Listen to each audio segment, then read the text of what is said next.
Good morning and welcome to the Point.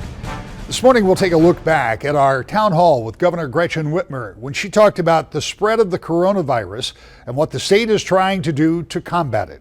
Our goal tonight is to get as much accurate, reliable information about what the state is doing and what the medical realities are.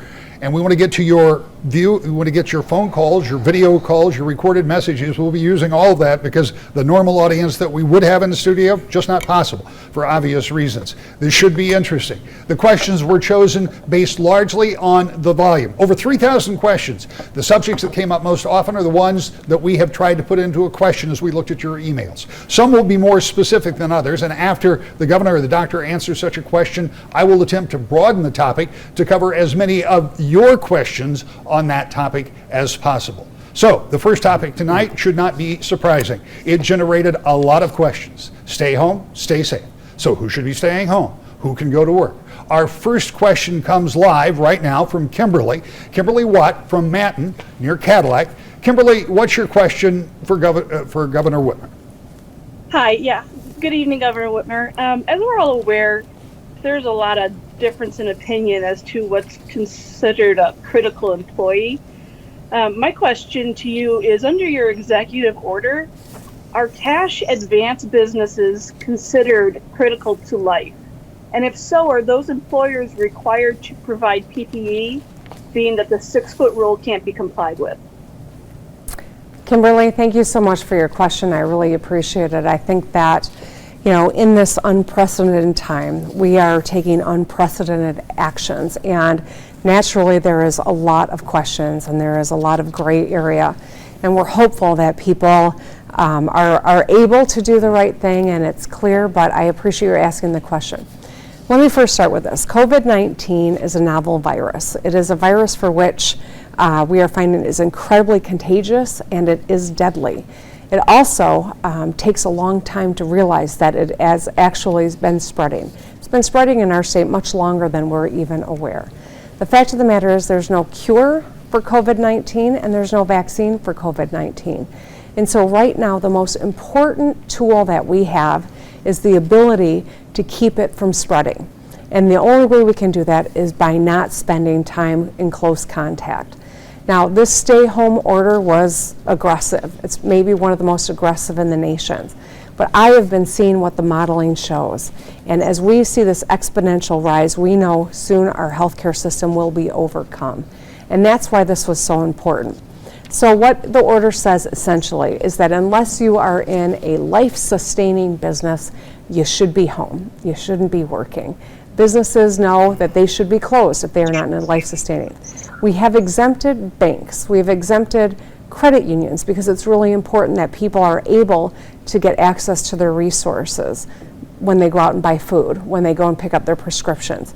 These are the rare exceptions. And so a payday lender would technically probably fall into that, those exemptions. But I would say this, anyone who is open and doing business really needs to make every effort to observe the CDC recommendations. So a payday lender should be having a big level of space between the person that is serving the customer and where the customer is standing.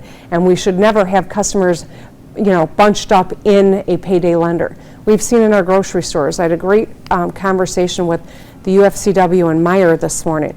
They're putting X's on the ground so that people know how far they should be standing between one another. It's really important that responsible employers are protecting their employees and observing all of these CDC best practices. All right, thank you for that question, and thanks for watching on Fox 33 up there. Thank you very much. AJ Zink from Portage sent us our next question. This is on video. He asked about the seriousness, or the way people are taking it seriously, of the stay home, stay safe order. So Michigan has followed suit along with Ohio, Illinois, New York, and California with the stay in place order. A lot of people are taking it very serious and others are not. What would be your words or your thoughts on the people that are not taking it serious? The second part of my question is between employers and employees. The businesses that are not essential are staying open and requiring their employees to come in. Is there going to be any type of words or any type of action that is going to be taken with these businesses. You've already touched on part of that, Governor, but I have, but I'm glad for the question because I know there's a lot of people that share that same inquiry. So, first and foremost, I've talked about how serious this situation is. We have hospitals that are at capacity right now, and we are just beginning our exponential rise. We've not hit the apex yet. Even though we've taken these aggressive actions to mitigate spread, we're going to continue to see numbers climb. It will be a week or two, or it may be more before we see the benefit of these aggressive actions, and that's why it's so important that everyone takes this seriously. There's not a generation in our population that is immune from this. We've seen a 1-month-old test positive for COVID-19 in Michigan. We've seen people in every generation lose the battle with COVID-19 already. 60 Michiganders have died. The more this spreads, the more people are going to die. The more people that are in our hospitals, the less likely it is for the person who has a heart attack that they're going to be able to get the care they need. Every one of us is impacted, and that's why it's so essential everyone takes this seriously. With regard to essential and non-essential, those life-sustaining activities are really important. Someone asked me, is a home builder, is that an essential service? If it is building a new home, no. If it is going in to fix someone's roof because a branch came through the roof, yes. We have to use our common sense. But my message to business is this. The vast majority of businesses are doing the right thing by their employees and abiding by the order. And I thank them for doing that. But let's be clear, this is not a recommendation. This is an order. And businesses in Michigan are more often than not licensed by the state of Michigan. Anyone who plays fast and loose with this is really risking the possibility of serious fines, as well as, possibility of losing their licenses. I don't think anyone should be playing fast and loose and playing with the health of their employees. And so this is something that needs to be taken seriously by business people and individuals alike, because every one of us needs to play our part. Governor, and finally, to put the final point on this, we got all kinds of questions about, can I ride my motorcycle with no destination? Can I get in the car and go watch the sunset? Even this one from Holt I think this is from Kimberly, I think. Yes, this is Kimberly watching on WLNS. She says, I have a friend who is moving to Iowa. Is now a good time to be moving out of state? I mean, this really all comes back to the common sense thing you spoke of. Yeah, it's difficult. I think that the vast majority of people are motivated to do the right thing. I think a lot of people still are trying to get their arms around what COVID-19 means and why it's such a big threat to our economy, to our personal health, to the lives of people, of our loved ones. The more people move around, the more likely there is spread. And that's why we haven't said you have to just stay in your house and hunker down. You can get to the grocery store. We advise that you minimize those trips and you observe the 6-foot difference between you and other people and wash your hands and do all of these important mitigation activities that the CDC recommends. We recommend you get outside and you walk your dog. But jumping on a motorcycle and traveling is not permitted under this order. Getting out and driving around just to get out of the house is not permitted either. Walk, get some fresh air, but be smart. Observe this. It's not fun, but the fact of the matter is this is absolutely necessary. Our country has been through crises before. Our people have risen to the challenge. Here in Michigan, we were the arsenal of democracy during World War II. Everyone played their part. Right now, with a global pandemic, playing your part looks like staying home and not spreading this virus. And that's really the most important thing that we're asking Michiganders to do. For the person that is moving out of state, I know that Michigan's got the most aggressive mitigation laws in place. And so I hope that you think about that when you think about where you're moving. All right, so we're going to move on. All of this is about staying home and staying safe, but there are a lot of different elements to that. And one of them, a major topic for thousands of families across the state, children and education. How to keep their minds sharp, that's one question for sure. But another, when will school resume? Joining us now live is Mackenzie. She's a 15-year-old from Gladstone in the UP. Mackenzie, what would you like to ask the governor? Hi. As you know, states like Kansas and Virginia have made the decision to close their schools year-round. Is it a possibility that in the future Michigan will follow suit and close our schools for the rest of the year? And if this does happen, will we have to make up time for the time missed in the year? So, Mackenzie, thank you for asking that question. It is the question I get in every interview that I do, whether it's on the radio or on Skype or here at the town hall. So I appreciate your concern, and at the age of 15, I know that you're worried about what does it mean for the rest of your year as well. I've got two daughters. They're both high schoolers. One is supposed to be graduating soon, and the other's a junior in high school, and they're asking the same question. Here's what I know.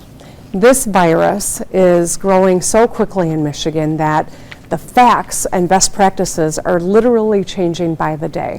We moved very swiftly to close school for 3 weeks initially. We were one of the first states to do it because I knew how important it was that we keep you and your teachers and your families safe, because you're going back and forth, and that movement around is what contributes to spread. As we continue to get closer to that initial date that I said, I anticipate making a decision and letting you know what it is. I am working with our educators, your teachers and administrators.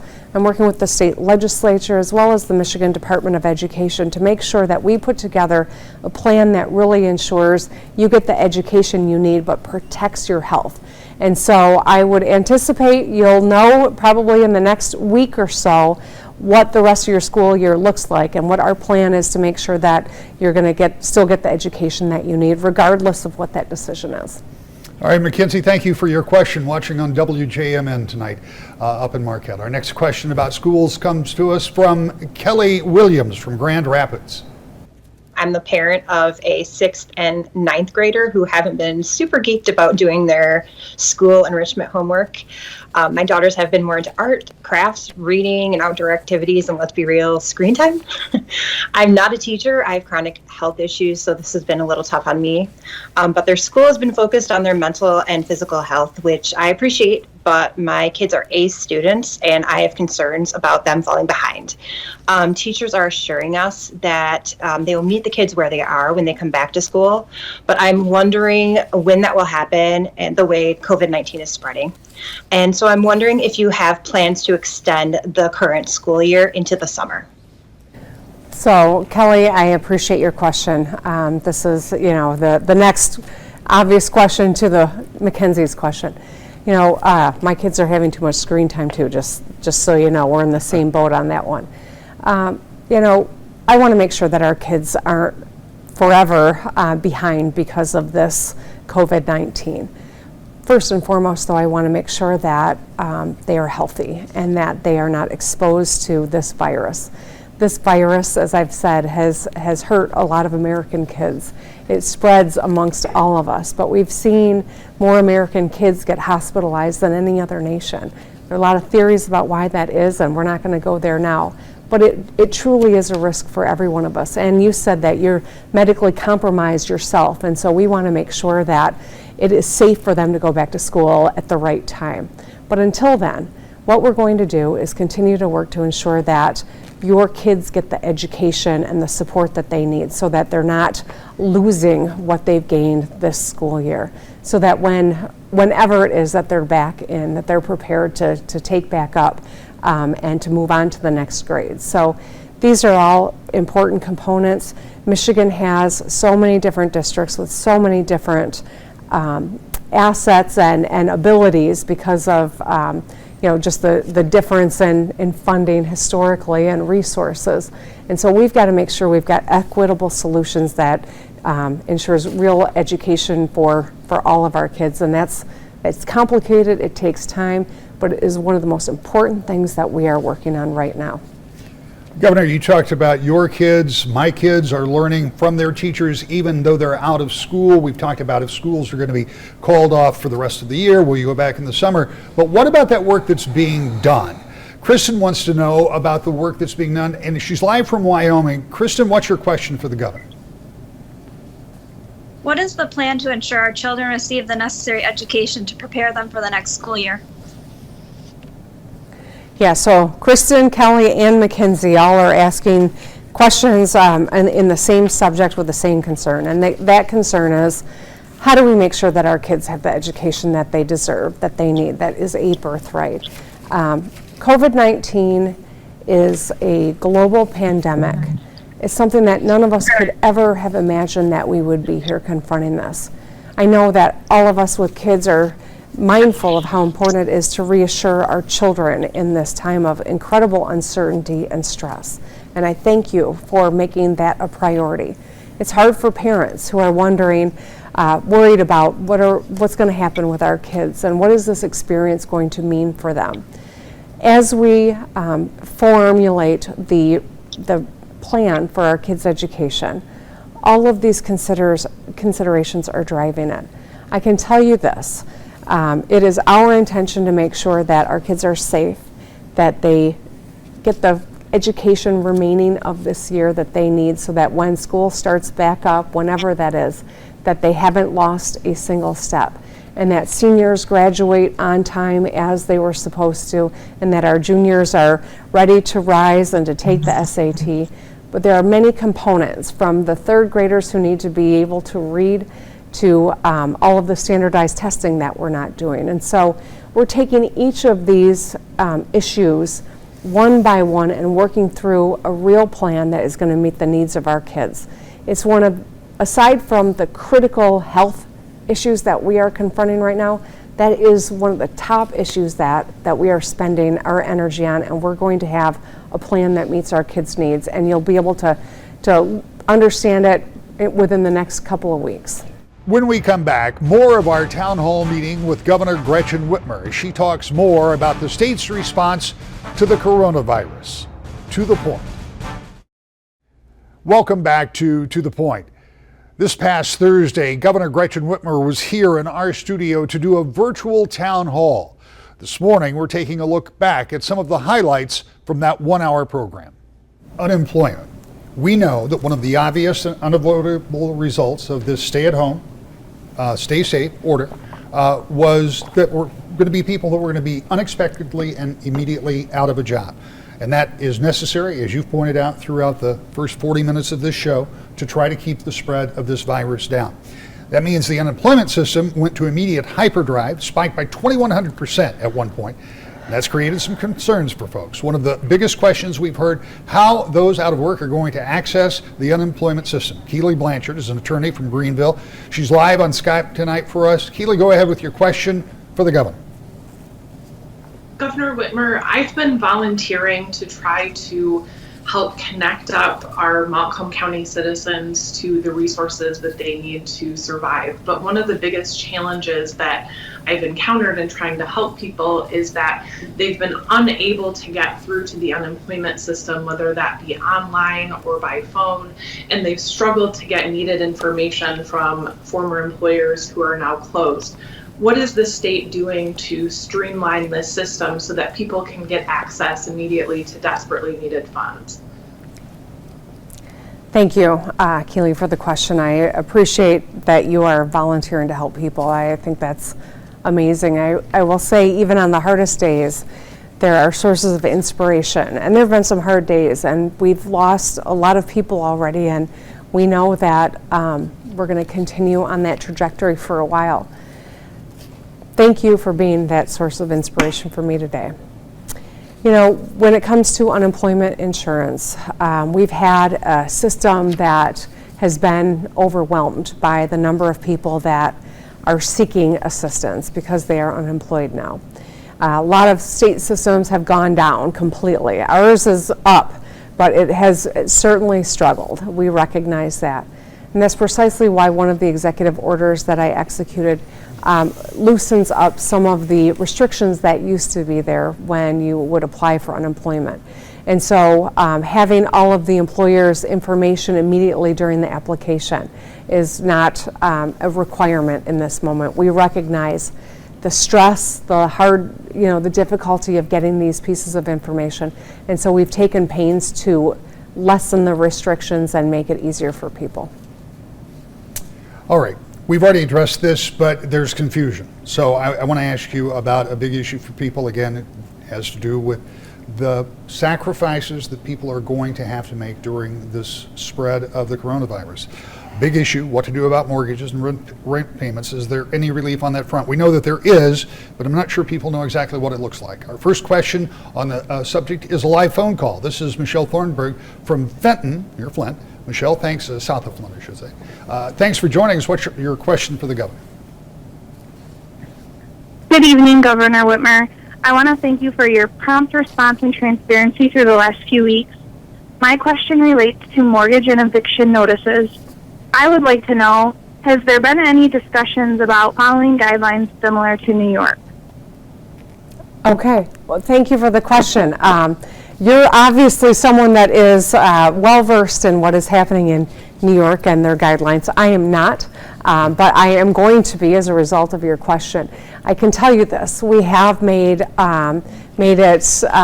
given protections for homeowners or renters that you can't get evicted during this COVID-19 crisis. So that is one of the orders that I signed. Also that you can't lose home to foreclosure if you do own your home. And so these are protections for people in their homes. I'm telling you to stay home.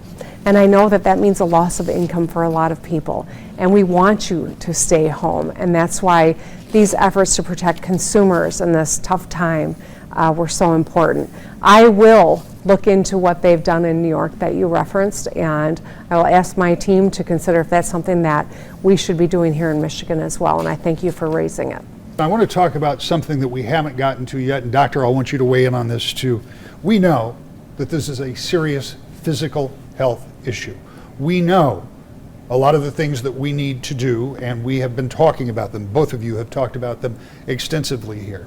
What we have not yet touched on is the mental toll that this circumstance takes. And I can tell you the people that were writing in questions, you could tell some of them didn't really care if their question got on the air. They just wanted to talk to somebody. They wanted to be able to express their concerns and what's going on. And we know that if you go back, in fact, one of our viewers wrote in, I believe this is Parker Richards from Hudsonville. He writes this: during the 2008 recession, statistics clearly showed suicide rates, depression increase. How do you plan to combat these kind of deaths due to an economic slowdown, which we are no doubt going to see? Money is one of the number one stresses in today's country, and you add that with this pandemic. Doctor, I'll go to you first because it's the whole picture, right? Yeah. Thank you, Rick. It's, we do think about physical health, but the mental health is so important. We haven't seen something like this in many of our lifetimes, and the idea that it causes stress, it causes anxiety, it causes fear, and that can then lead to this incredible sense of feeling lost and anxious. And so it's so important to do some things that are shown to help here. It's to make sure that you're getting the right nutrition. It's to reach out and ask for help from family and friends. It's to do your best to maintain some of those connections and to take time out. I'll have a final thought about our town hall with Governor Gretchen Whitmer when we return to the point. So as we move into week 3, battling the coronavirus, we will stay in close contact with our state officials to find out exactly what their recommendations are and what they're doing to try to keep all of us safe. In the meantime, you stay safe, and I'll see you back here Sunday morning, 10 o'clock for To The Point.